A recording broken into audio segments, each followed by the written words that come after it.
आता बाकीच्या तुलनेत जर तुम्ही सर रेटची किंवा फोटोग्राफरची मेकअप आर्टिस्ट ड्रेस या सगळ्या गोष्टीचं तुम्ही कॅल्क्युलेशन केलं असेल किंवा शोधाशोध केली असेल तर कसं जात होतं ते बजेट आणि हे बजेट? नाही, बाकीच्या म्हणजे दुसऱ्या प्री वेडिंग सेटअप पेक्षा इथला सेटअप चांगला आहे आणि बजेट पण व्यवस्थित आहे बरं आणि एकाच जागेवर सगळे मेकअप सेटअप सगळं बरं. आता त्याच्यामुळे भारी. तुमचा एक व्यवसाय आहे, तुमच्याकडं वेळ पण नसतोय नाही का?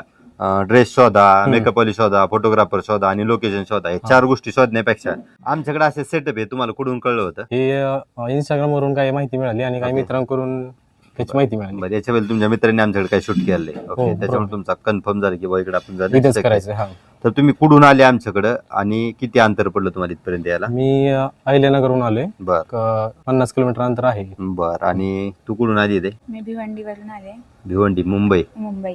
बर. मग आता तू मुंबईला असते तर तू सरांना नाही म्हणली का पुण्याला मुंबईला आपण प्री वेडिंग शूट करू असं काय? म्हणले ना, मग काय बोलले सर तुम्हाला? पण त्यांना इकडेच आवडलं. बरं, याची तुम्हाला इथली डिटेल तिकडे पाठवली होती का तुम्हाला त्यांनी? हो, पाठव मग तू पाहिलं, तुला कसं वाटलं? तिकडे करायला पाहिजे की इकडे येऊन करायला पाहिजे शूट? इकडं. तुम्हाला एका जागेवर मिळेल त्याच्याबद्दल कसं वाटतंय? म्हणजे एकदम भारीच आहे कारण प्रत्येक गोष्टीला वेळ द्यावा लागतो हा. आणि तेवढा वेळ प्रत्येकाकडे नसतोच बर. आणि एकाच जागी गोष्टी अवेलेबल झाल्यामुळे तर कपलसाठी तर चांगलीच गोष्ट आहे. हे आले नगरून आली आणि मुलगी तर डायरेक्ट मुंबईहून आली. तुम्हाला जर प्री वेडिंग शूट करायचं असेल तर आपल्या न्यूज जयश्री स्टुडिओला एक वेळेस नक्की भेट द्या.